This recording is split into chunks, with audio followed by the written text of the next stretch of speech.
Syederalun, ibu single parent ini bernama Witri Nurhayati Hadi.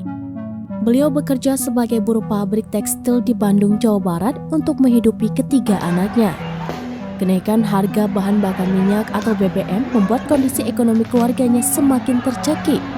Witri kini harus bekerja banting tulang lebih ekstra untuk tetap bisa bertahan hidup.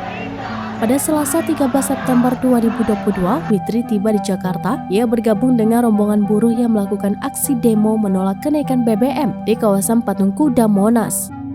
Mulanya ia kaget saat tahu hendak diwawancara, tapi setelah itu tampak dari raut wajahnya ketertarikan untuk berbagi cerita ihwal keluh kesahnya terkait kenaikan tarif BBM.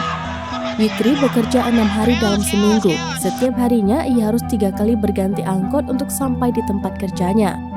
Witri merogoh kocek sebesar Rp30.000 untuk biaya angkot pulang pergi dari rumah ke tempat kerjanya.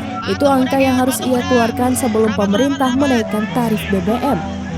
Semenjak Sabtu 3 September 2022 lalu, ketika pemerintah mengumumkan kenaikan tarif BBM, pada hari Senin Witri langsung terasa berbeda.